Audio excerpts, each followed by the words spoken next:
When I started my education at Grand Rapids Community College, I was overwhelmed by the number of people that were just like me pursuing the same goal in education. On my first day, I asked myself, what will separate me from the rest of the people here with inevitably the same credentials? Since I graduated second from the bottom of my high school class, I knew that I had to address my studying habits. In high school, I absolutely detested the idea of homework. I never wanted to do school outside of school. This would be unacceptable at the college level, and if I wanted to go on to a good school after GRCC, I had to get comfortable quickly with doing my homework. I also needed to figure out some strategy for studying. This was a tall order for someone with ambition, but no foundation in education to draw from.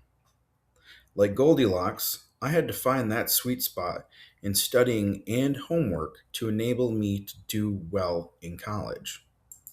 First, I noticed that when I took notes, sometimes I would write things down that I didn't truly understand.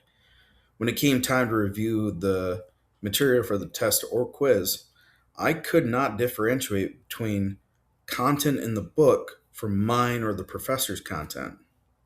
So I grabbed three different colored pens: black for the book, red for me, and blue for my professor. I would start my studying by taking notes directly from the book that I understood.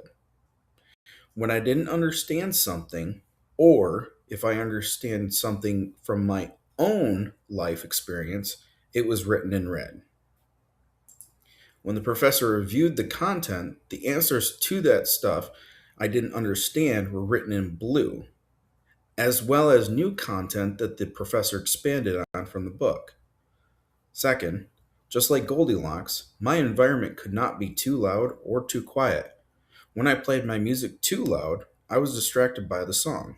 When I played no music at all, I was easily distracted by anomalous noises. Then, one day, while I was at the park studying, I realized that trying to read when directly in the sun was incredibly difficult and distracting. When I moved to a bench that was in the shade, I could see the book better. The words in the textbooks and my notes stood out better. They were easier to read. I also wasn't squinting my eyes, giving me that really tough forehead ache. So I found that my study area could not be too loud or too quiet and could not be too bright or too dark. Once I found the study environment that was just right, I truly unlocked my potential. Not only did I graduate top 5% of my graduating class with honors at Grand Rapids Community College, but I also graduated magna cum laude from a top 30 business school at Arizona State University. These credentials were an asset to me in securing employment, but that would not be the end of my study habits. To this day, I still use multiple colors to take notes, and I am always mindful of the noise level and brightness in a room to determine its suitability for productive work. Thank you.